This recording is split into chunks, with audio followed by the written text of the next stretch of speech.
বাবা আমি তোমাকে কিছু বলতে চাই না। বেটা, তুমি ঠিক আছো তো? বাবা আমি একদমই ঠিক নেই। হ্যাঁ বাবা আমি একদম ঠিক আছি, তুমি আমার জন্য একদম চিন্তা করো না। বেটা, তোমার যদি কোনো সমস্যা হয় আমাকে বলো, আমি আজই বাড়িতে চলে আসবো। কিন্তু তোমার মাথায় এইসব আঘাত কিভাবে লেগেছে? হ্যাঁ বাবা আঘাত লেগেছে, মা আমাকে না না বাবা আমি পড়ে গিয়েছিলাম তাই একটু লেগেছে। নীরব, বাবা কি হয়েছে তোমার? তুমি এরকম মাঝে মাঝে চিৎকার করে উঠছো কেন? না না বাবা কিছু না, এখানে একটু আঘাত লেগেছে তাই। আমার মনে হচ্ছে তোমার মা তোমার ঠিক মতো খেয়াল করছে না। তোমার মা কোথায়? হ্যাঁ বাবা মা তো এখানে আছে, আর মা তোমাকে ঠক। হ্যাঁ জাহিদ, আমি তো এখানেই আছি। বাবা আমি তোকে সব বলে দিচ্ছি, এরা আমাকে মেরেছে।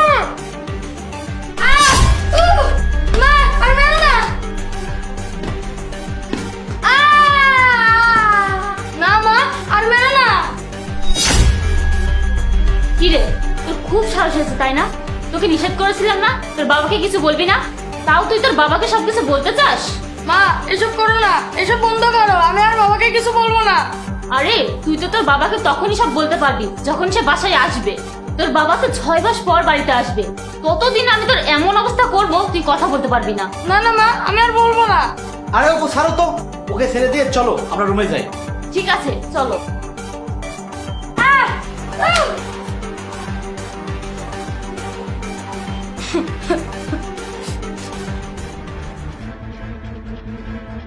বেবি, আমার তো ইচ্ছা করে তোমার ওই সৎ ছেলেটাকে একদম শেষ করে দিই।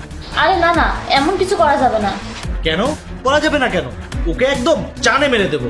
আরে তুমি তো জানো না জাহিদের সব সম্পত্তি নীরবের নামে করা। ওকে সরিয়ে দিলে আমরা তো কিছুই পাবো না। শোনো, আমি ছলে বলে কৌশলে প্রথমে ওই সম্পত্তি জাহিদের নামে করাবো, তারপর এক তুড়ি মেরে জাহিদের নাম থেকে আমার নামে করে নিব। কারণ জাহিদ তো আমার কেনা গোলাম, ওকে আমি যা বলি ও তাই শোনে। এই আমার হাজবেন্ড কল করেছে, তুমি একদম চুপ থাকো। হ্যালো, কি তুমি বাসায় চলে এসেছো? আচ্ছা ঠিক আছে, তুমি দাঁড়াও, আমি এখনই আসছি। আরে অপু, কোথায় যাচ্ছ? আমি কোথায় লুকাবো? আরে কোথাও লুকিয়ে গেলেই তো হয়। আরে এটা তোমার বাড়ি, তুমিই ভালো জানো আমি কোথায় লুকাতে পারি। তুমি কোথায় লুকাবে? এই এক কাজ করো, তুমি আলমারিতে লুকে যাও, আমার সামনে আলমারির কাছে আসবে না, আমি গেলাম।